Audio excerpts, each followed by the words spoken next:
Allez, on va prendre la direction de la Grande Motte maintenant. C'est le 3e épisode de notre série de l'été. Et donc cette semaine, on est dans l'Hérault. Oui, et alors quand on évoque la Grande Motte, on visualise d'abord ces immeubles en béton, évidemment. Mais figurez-vous que la ville possède une abondante végétation. Elle fait d'ailleurs partie des villes les plus vertes d'Europe. On vous propose ce matin d'aller à la rencontre justement du paysagiste qui a imaginé tout ça. C'est un reportage signé Caroline Colonna.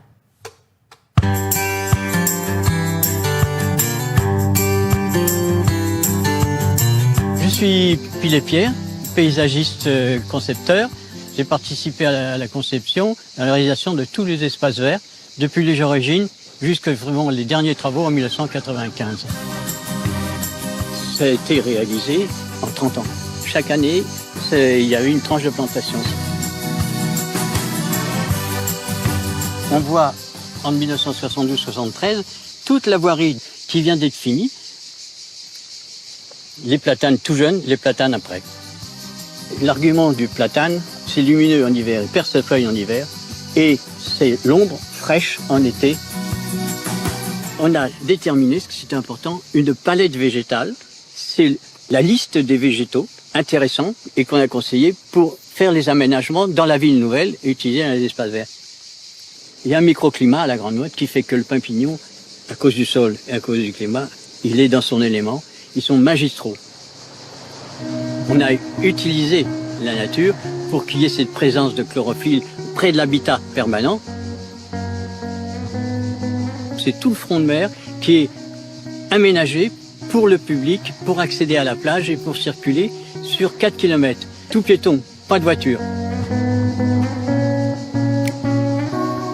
Donc on arrive sur un élément fondamental du front de mer et du littoral de la Grande Motte, ce sont les dunes, qui, dès le départ, dès l'origine, il nous a fallu protéger.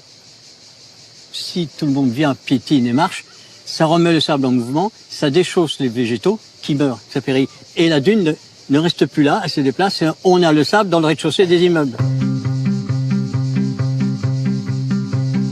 La Grande Motte, c'est 204 hectares d'espace vert urbain et plus de 900 hectares d'espace naturel, ce qui représente 4 arbres par habitant.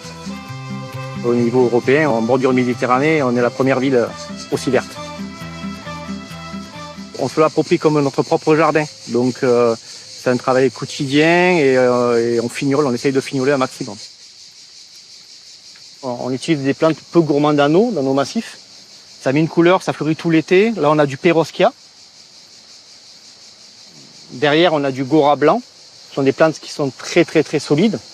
On retrouve des plantes toujours méditerranéennes. On a du Jacobinia, fleur orangée. On a cette variété de sauge qui demande très peu d'eau. Tous les grands motois s'approprient les espaces verts de la ville, et notamment ces espaces très colorés. Ils viennent ici bouquiner, flâner.